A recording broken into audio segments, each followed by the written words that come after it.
ओम श्री महालक्ष्मी नमो नमः। आप सभी को मार्गशीर्ष माह के दूसरे गुरुवार के महालक्ष्मी व्रत की हार्दिक शुभकामनाएं। आप सभी पर माता महालक्ष्मी की कृपा सदैव बनी रहे। आज की वीडियो में आप सुनेंगे महालक्ष्मी व्रत कथा, साथ ही लक्ष्मी चालीसा और लक्ष्मी माता की आरती। तो आप सभी लोग हमारे साथ जुड़े रहिएगा और वीडियो को पूरा जरूर देखिएगा। महालक्ष्मी व्रत मार्गशीर्ष मास के प्रत्येक गुरुवार को रखा जाता है। यह व्रत पूजा करने से माता महालक्ष्मी अपने भक्तों पर प्रसन्न होती हैं तथा सुख शांति और धन संपत्ति प्राप्त होती है। यह व्रत करने वाले स्त्री व पुरुष दोनों मन से स्वस्थ और आनंदमय होने चाहिए। इस व्रत को स्त्री व पुरुष दोनों ही कर सकते हैं। यदि आप व्रत नहीं भी कर सकते हैं तो आपको सिर्फ महालक्ष्मी व्रत कथा सुनने मात्र से ही मां महालक्ष्मी की कृपा प्राप्त हो जाएगी। तो आइए सुनते हैं मां महालक्ष्मी की संपूर्ण व्रत कथा। तो प्रिय भक्तजनों, ध्यान से सुनिए श्री महालक्ष्मी व्रत की कथा। इसे श्रवण और पठन करने से भक्तों के दुख दरिद्र दूर हो जाते हैं। श्री महालक्ष्मी माता की कृपा से सुख संपत्ति ऐश्वर्य की प्राप्ति होती है और मन की सभी इच्छाएं पूरी होती हैं। श्री महालक्ष्मी माता के अनेक रूप तथा नाम हैं। भूतल में वे छाया, शक्ति, तृष्णा, शांति, जाति, लज्जा, श्रद्धा, कांति, वृत्ति, स्मृति, दया, तुष्टि, माता, अधिष्ठात्री एवं लक्ष्मी के रूप में स्थित हैं। उन्हें प्रणाम करते हैं। कैलाश पर्वत पर पार्वती, क्षीर सागर में सिंधु कन्या, स्वर्गलोक में महालक्ष्मी, भूलोक में लक्ष्मी, ब्रह्मलोक में सावित्री, ग्वालों में राधिका, वृंदावन में राजेश्वरी, चंदन वन में चंद्रा, चंपक बैन में गिरिजा, पदवन में पद्मा, मल्टीवन में मालती, कुंदन वन में कुंदकती, केतकी वन में सुशीला, कंदम वन में कंदम माला, राजप्रसाद में राजलक्ष्मी और घर घर में गृह लक्ष्मी इन विभिन्न नामों से पहचानी जाती हैं।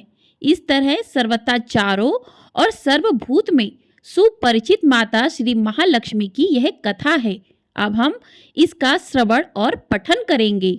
तो प्रिय भक्तजनों, पौराणिक कथा के अनुसार भारतवर्ष के सौराष्ट्र देश में द्वापर युग की यह कहानी हुई है। सौराष्ट्र में उस समय भद्रश्रवा नाम के राजा थे। वे बड़े ही पराक्रमी राजा थे। उनकी रानी का नाम सूरज चंद्रिका था। रानी दिखने में सुंदर और सुलक्षणा थी तथा पतिव्रता भी थी। उन दोनों को 7 पुत्र तथा उसके बाद एक कन्या का वरदान मिला था। कन्या का नाम श्यामवाला था। एक बार महालक्ष्मी जी के मन में आया कि जाकर उस राजा के राजप्रसाद में रहे। इससे राजा को दुगनी धन दौलत की प्राप्ति होगी और वह इस धन दौलत से अपनी प्रजा को और सुख दे पाएगा।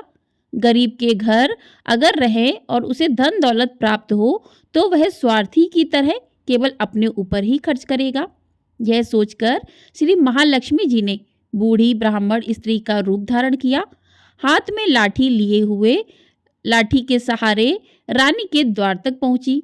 यद्यपि उन्होंने बूढ़ी औरत का रूप धारण किया था, पर उनके चेहरे पर देवी का तेज था। उन्हें देखते ही एक दासी सामने आई। उसने इनका नाम धाम काम धर्म पूछ डाला। वृद्ध ब्राह्मण का रूप धारित माता लक्ष्मी ने कहा, बालिके, मेरा नाम कमला है। मेरे पति का नाम भुवनेश है। हम द्वारिका में रहते हैं। तुम्हारी रानी पिछले जन्म में एक वैश्य की पत्नी थी। वह वैश्य गरीब था। दारिद्र्य के कारण हर रोज घर में झगड़े होते थे तथा उसका पति रोज उसे मारता था। इन बातों से तंग आकर वह घर छोड़कर चली गई तथा वन जंगल में खाली पेट भटकने लगी। उसकी इस दुर्दशा पर मुझे दया आई। तब मैंने उसे सुख संपत्ति देने वाली श्री महालक्ष्मी की कथा सुनाई। मेरे कहने पर उसने श्री महालक्ष्मी का व्रत किया और श्री महालक्ष्मी प्रसन्न हुई। उसकी गरीबी दूर हुई। उसका घर संसार दौलत संतति संपत्ति से भर गया। बाद में पति पत्नी दोनों परलोक सिधारे। लक्ष्मी व्रत करने के कारण वे लक्ष्मी लोक में रहे। उन्होंने जितने साल महालक्ष्मी का व्रत किया उतने हजारों साल उन्हें सुख भोग मिला। इस जन्म में उसका जन्म राजघराने में हुआ है, परंतु वह श्री महालक्ष्मी का व्रत करना भूल गई है। उसे यह याद दिलाने मैं यहाँ आई हूँ। बुढ़िया की बातें सुनकर दासी ने उन्हें प्रणाम किया तथा श्री महालक्ष्मी का व्रत किस तरह किया जाए इस बारे में पूछा। बुढ़िया रूप धारण किए हुए श्री महालक्ष्मी माता ने दासी को पूजा की विधि और महिमा बताई। इसके बाद वह दासी माता को प्रणाम कर रानी को बताने अंदर चली गई। राज वैभव में रहते हुए रानी को अपने ऐश्वर्य का बहुत घमंड हुआ था। संपत्ति तथा अधिकार की वजह से वह उन्मत्त हो गई थी। दासी द्वारा बताई गई बुढ़िया की बातें सुनकर वह आग बबूला होकर राजद्वार पर आकर बुढ़िया रूपी श्री महालक्ष्मी पर बरस पड़ी। उसे यह मालूम नहीं था कि श्री महालक्ष्मी माता बुढ़िया का रूप धारण किए द्वार तक आई हैं, परंतु रानी का इस कदर रुख वर्ताव तथा अपना अनादर देखकर माता ने वहां ठहरना ठीक नहीं समझा। वे वहां से चल पड़ी। रास्ते में उन्हें राजकुमारी श्यामवाला मिली। उन्होंने श्यामवाला को सारी बातें बताई। श्यामवाला ने अपनी ओर से श्री महालक्ष्मी माता से क्षमा मांगी। माता को उस पर दया आई। उन्होंने श्यामवाला को श्री महालक्ष्मी व्रत के बारे में बताया। उस दिन अघान यानी कि मार्गशीर्ष मास का पहला गुरुवार था। श्यामवाला ने परम श्रद्धा से श्री महालक्ष्मी का व्रत रखा। फलस्वरूप राजा सिद्धेश्वर के सुपुत्र मालाधार से उसका विवाह हुआ। वह धन दौलत ऐश्वर्य वैभव से माला माल हो गई। पति के साथ ससुराल में आनंद से दिन बिताने लगी। इधर श्री महालक्ष्मी का रानी पर प्रकोप हुआ। फलस्वरूप राजा भद्रश्रवा का राज्य एवं राज कारोबार नष्ट हो गया। यहाँ तक कि खाने के लाले पड़ गए। ऐसी हालत में एक दिन रानी ने राजा से निवेदन किया कि हमारा दामाद इतना बड़ा राजा है, धनवान है, ऐश्वर्यशाली है, क्यों ना उसके पास जाएं, अपना हाल उसे बताएं, वह जरूर हमारी मदद करेगा। इस बात पर राजा भद्रश्रवा दामाद के पास रवाना हुए। राज्य में पहुंचकर एक तालाब के किनारे थोड़ी देर विश्राम लेने के लिए ठहरे। तालाब से पानी लेने आते जाते दासियों ने उन्हें देखा। उन्होंने विनम्रता से उनकी पूछताछ की। जब उन्हें यह मालूम हुआ कि वे रानी श्यामवाला के पिता हैं, तो दौड़ते हुए जाकर उन्होंने रानी को सारी बात बताई। रानी ने दासी के हाथ राज परिधान भेजकर बड़े ही ठाट से उनका स्वागत तथा आदर सत्कार किया और खान पान करवाया। जब वे लौटने लगे तो सोने की मोहरों से भरा हुआ घड़ा दिया। राजा भद्रश्रवा जब वापस लौटे तो उन्हें देखकर रानी सूरज चंद्रिका खुश हुई। उन्होंने सोने की मोहरों से भरे घड़े का मुंह खोला, पर हाय भगवान, घड़े में धन के बदले कोयले मिले। यह सब श्री महालक्ष्मी के प्रकोप से हुआ। इस प्रकार दुर्दशा में और कई दिन बीत गए। इस बार रानी स्वयं अपनी कन्या के पास गई। वह दिन अघान माह का अंतिम गुरुवार था। श्यामवाला ने श्री महालक्ष्मी का व्रत किया, पूजा की और अपनी माता से भी यह व्रत करवाया। इसके बाद रानी अपने घर आई और श्री महालक्ष्मी का व्रत रखने पर उसे फिर से अपना राजपाट, धन दौलत, ऐश्वर्य प्राप्त हुआ। वह फिर से सुख शांति आनंद में जीवन बिताने लगी। कुछ दिनों बाद राजकन्या श्यामवाला अपने पिता के घर आई। उसे अपने घर में देखकर सूरज चंद्रिका को पुरानी बातें याद आईं। यहाँ की श्यामवाला ने अपने पिता को घड़ा भर कोयला दिया था, उसे तो कुछ भी नहीं दिया था। इसी कारण श्यामवाला को पिता के घर आने पर उसका कोई आदर आतिथ्य नहीं हुआ, बल्कि अनादर हुआ। पर उसने इस बात का बिल्कुल भी बुरा नहीं माना। अपने घर लौटते समय उसने पिता के घर से थोड़ा नमक ले लिया। अपने घर लौटने पर उसके पति ने पूछा कि अपने मायके से क्या लाई हो। इस पर उसने जवाब दिया कि वहां का सार लाई हूं। पति ने पूछा इसका मतलब क्या हुआ, तो श्यामवाला ने कहा थोड़ा धीरज रखो, सब मालूम हो जाएगा। उस दिन श्यामवाला ने सारा भोजन नमक डाले बिना बनाया और परोसा, तो पति ने खाना चखा। सारा खाना नमक के बिना स्वादहीन था, इसलिए स्वाद नहीं आया। फिर श्यामवाला ने थाली में नमक डाला, इससे सारा भोजन स्वादिष्ट लगने लगा। तब श्यामवाला ने पति से कहा, यही है वह मायके से लाया हुआ सार। पति को उसकी बात सही लगी। फिर वह दोनों हंसी मजाक करते हुए भोजन करने लगे। कहा गया है कि इस तरह जो भी कोई भक्त श्रद्धा भाव से श्री महालक्ष्मी की पूजा करता है उसे माता की कृपा प्राप्त होती है। सुख, संपत्ति, शांति प्राप्त होती है, सभी मनोकामनाएं पूरी होती हैं। परंतु यह सब प्राप्त होने पर माता की पूजा को कभी भूलना नहीं चाहिए। हर गुरुवार को व्रत पाठ अवश्य करना चाहिए। इस तरह श्री महालक्ष्मी की महिमा भक्तों की मनोकामनाएं पूरी करती हैं। बोली महालक्ष्मी मैया की जय। आइए अब सुनते हैं दूसरी पौराणिक कथा। एक गांव में एक गरीब ब्राह्मण रहता था। वह नियमित रूप से जगत के पालनहार विष्णु भगवान की आराधना करता था। उसकी पूजा भक्ति से प्रसन्न होकर उसे भगवान श्री विष्णु ने दर्शन दिए और ब्राह्मण से वर मांगने के लिए कहा। तब ब्राह्मण ने श्री लक्ष्मी जी का निवास अपने घर में होने की इच्छा जाहिर की। तब विष्णु जी ने लक्ष्मी जी की प्राप्ति का मार्ग बताया। उन्होंने बताया कि मंदिर के सामने एक स्त्री आती है जो यहाँ आकर उपले थापती है। तुम उसे अपने घर आने का आमंत्रण देना, वही देवी लक्ष्मी है। विष्णु जी ने ब्राह्मण से कहा, जब धन की देवी माँ लक्ष्मी के तुम्हारे घर पधारेंगी तो तुम्हारा घर धन और धान्य से भर जाएगा। यह कहकर श्री विष्णु जी चले गए। अगले दिन वह सुबह ही वह मंदिर के सामने बैठ गया। लक्ष्मी जी उपले थापने के लिए आई तो उस ब्राह्मण ने उनसे अपने घर आने का निवेदन किया। ब्राह्मण की बात सुनकर लक्ष्मी जी समझ गईं कि यह सब विष्णु जी के कहने से हुआ है। लक्ष्मी जी ने ब्राह्मण से कहा कि मैं चलूंगी तुम्हारे घर, लेकिन इसके लिए पहले तुम्हें महालक्ष्मी व्रत करना होगा। 16 दिनों तक व्रत करने और 16वें दिन रात्रि को चंद्रमा को अर्घ्य देने से तुम्हारा मनोरथ पूरा होगा। ब्राह्मण ने देवी के कहे अनुसार व्रत और पूजन किया और देवी को उत्तर दिशा की ओर मुंह करके पुकारा। इसके बाद देवी लक्ष्मी ने अपना वचन पूरा किया। मान्यता है कि उसी दिन से इस व्रत की परंपरा शुरू हो गई। बोलिए माता महालक्ष्मी की जय। आइए अब सुनते हैं श्री लक्ष्मी चालीसा। मातु लक्ष्मी करी कृपा करो, हृदय में वास, मनोकामना सिद्ध कर पुरभौ मेरी आस। सिंधु सुता विष्णु प्रिय, नत शिर बारंबार, रिद्धि सिद्धि मंगल प्रदे, नत शिर बारंबार। यही मोर अरदास, हाथ जोड़ विनती करूं, सब विधि करो सुबास, जय जननी जगदम्बिका। सिंधु सुता मैं सिमरो तो ही, ज्ञान बुद्धि विद्या दो मोही। तुम समान नहीं कोई उपकारी, सब विधि पुरभौ आस हमारी। जय जय जगत जननी जगदम्बा, सबके तुम ही हो सो लंबा। तुम ही हो घट घट के बासी, विनती यही हमारी खासी। जग जननी जय सिंधु कुमारी, दीनन की हो तुम हितकारी। बिन वो नित्य तुम्हें महारानी, कृपा करो जग जननी भवानी। कई विधि स्तुति करो तिहारी, सुध लीजे अपराध विसारी। कृपा दृष्टि चित वो मम ओरी, जगत जननी बिनती सुन मोरी। ज्ञान बुद्धि जय सुख की दाता, संकट हरो हमारी माता।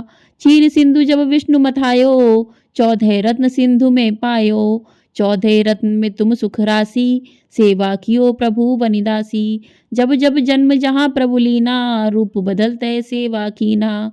स्वयं विष्णु जब नर तनु धारा, लीन्यो अवधपुरी अवतारा। तब तुम प्रकट जनकपुरी माही, सेवा कियो हृदय पुलकाही। अपनायो तो ही अंतर्यामी, विश्व विदित त्रिभुवन की स्वामी। तुम सब प्रबल शक्ति नहीं आनी, कहे तक महिमा कहो बखानी। मन क्रम वचन करे सेवकाई, मन इच्छित वांछित फल पाई। तजी छल कपट और चतुराई, पूजय विविध भांति मन लाही। और हाल में कहो बुझाई, जो यह पाठ करे मन लाई। ताको कोई कष्ट ना होई, मन इच्छित फल पावे फल सोई। त्राही त्राही जय दुख निवारणी, त्रिविध ताप भव बंधन हारणी। जो यह चालीसा पढ़े और पढ़ावे, इसे ध्यान लगाकर सुने सुनावे। ताको कोई न रोग सतावे, पुत्र आदि धन संपत्ति पावे। पुत्रहीन और संपत्तिहीना, अंधा बधिर कोढ़ी अति दीना। विप्र बुलाए के पाठ करावे, शंका दिल में कभी न लावे। पाठ करावे दिन चालीसा, तापर कृपा करे गौरीसा। सुख संपत्ति बहुत सिपावे, कमी नहीं काहू की आवे। 12 मास करे जो पूजा, ते सब धन्य और नहीं दूजा। प्रतिदिन पाठ करे मन माही, उन सम कोई जग में नाही। बहुविधि क्या मैं करो बड़ाई, ले परीक्षा ध्यान लगाई। करी विश्वास करे व्रत नेमा, होय सिद्ध उपजे उर प्रेमा। जय जय जय लक्ष्मी महारानी, सब में व्यापित जो गुण खानी। तुमरो तेज प्रबल जग माही, तुम सम को दयालु कहु नाही।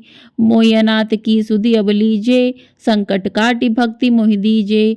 भूल चूक करी क्षमा हमारी, दर्शन दीजे दशा निहारी। बिन दर्शन व्याकुल अधिकारी, तुम अक्षत दुख सहते भारी। नहीं मोहि ज्ञान बुद्धि है तन में, सब जानत हो अपने मन में। रूप चतुर्दशी करके धारण, कष्ट मोर अब करो निवारण। कई प्रकार मैं करो बड़ाई, ज्ञान बुद्धि मोहि नहीं अधिकाई। रामदास अब काहे पुकारी, करो दूर तुम विपत हमारी। त्राहि त्राहि दुख हारिणी, हरो बेगी सब त्रास। जयति जयति जय लक्ष्मी, करो शत्रुघ्न का नाश। रामदास धरि ध्यान नित, विनय करत कर जोर।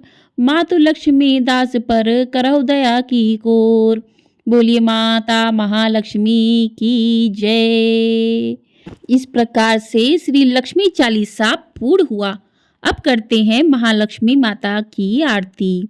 ओम जय लक्ष्मी माता, मैया जय लक्ष्मी माता। तुमको निस दिन सेवत, हरे विष्णु विधाता। ओम जय लक्ष्मी माता, उमा रमा ब्रह्माणी। तुम ही जग माता, सूर्य चंद्रमा ध्यावती नारद ऋषि गाता।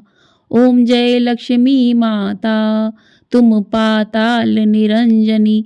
सुख संपत्ति दाता, जो कोई तुमको ध्याता। रिद्धि सिद्धि धन पाता। ओम जय लक्ष्मी माता, तुम पाताल निवासिनी। तुम ही शुभदाता, कर्म प्रभाव प्रकाशिनी। भवनिधि की त्राता। ओम जय लक्ष्मी माता, जिस घर तुम रहती, तहाँ सब सतगुण आता। सब संभव हो जाता, मन नहीं घबराता। ओम जय लक्ष्मी माता, तुम बिन यज्ञ न होते, वस्त्र न कोई पाता। खान पान का वैभव, सब तुमसे आता। ओम जय लक्ष्मी माता, शुभ गुण मंदिर सुंदर। क्षीर दधी जाता, रतन चतुर्दश तुम बिन कोई नहीं पाता। ओम जय लक्ष्मी माता, महालक्ष्मी की आरती। जो कोई नर गाता, और आनंद समाता। पाप शमन हो जाता। ओम जय लक्ष्मी माता, ओम जय लक्ष्मी माता। मैया जय लक्ष्मी माता, तुमको निश दिन सेवत, हर विष्णु विधाता। ओम जय लक्ष्मी माता। बोलिए महालक्ष्मी मैया की जय। तो इस प्रकार से व्रत कथा चालीसा और आरती पूर्ण हुई। माता महालक्ष्मी की कृपा हम सभी भक्तों पर इसी प्रकार से बनी रहे। तो अघान मास के दूसरे गुरुवार को माता महालक्ष्मी का व्रत रखकर जो भी भक्त इस कथा को पढ़ते, सुनते अथवा दूसरों को सुनाते हैं, तो उन पर माता महालक्ष्मी की कृपा सदैव बनी रहती है। तो मार्गशीर्ष मास के प्रत्येक गुरुवार को जो भी भक्त माता महालक्ष्मी का व्रत करते हैं, उनका पूजन करते हैं। माता महालक्ष्मी का पूजन प्रदोष काल में करना बहुत शुभ माना जाता है। तो इस दिन व्रत रखकर माता महालक्ष्मी का पूजन करके उनकी कथा को सुनते हैं, तो माता लक्ष्मी उन पर अपनी कृपा बरसाती हैं। और जो भी भक्त यदि व्रत नहीं रख पाते हैं, सिर्फ कथा मात्र सुनने से ही उन पर माता महालक्ष्मी अपनी कृपा बरसाती हैं। और मार्गशीर्ष मास के अंतिम गुरुवार को माता महालक्ष्मी का जिन्होंने व्रत किया है, तो उन्हें उद्यापन करना चाहिए। तो इसका उद्यापन किस प्रकार से करना चाहिए, उसकी वीडियो भी आपको हमारे चैनल पर मिल जाएगी। आपने चैनल को सब्सक्राइब नहीं किया है तो चैनल को सब्सक्राइब कर लीजिए जिससे आपको आने वाली सभी वीडियो समय से प्राप्त हो सकें। और आपको यदि ये वीडियो अच्छी लगी है तो वीडियो को लाइक अवश्य कर दीजिएगा, क्योंकि लाइक ही एक ऐसा माध्यम है जो आपको और हमें जोड़ के रखता है। तो वीडियो पसंद आई हो वीडियो को लाइक अवश्य कर दीजिएगा, चैनल को सब्सक्राइब कर लीजिएगा ताकि आपको सभी वीडियो समय से प्राप्त हो सकें। और कमेंट बॉक्स में माता लक्ष्मी की जय अवश्य लिखिएगा। जय माँ लक्ष्मी।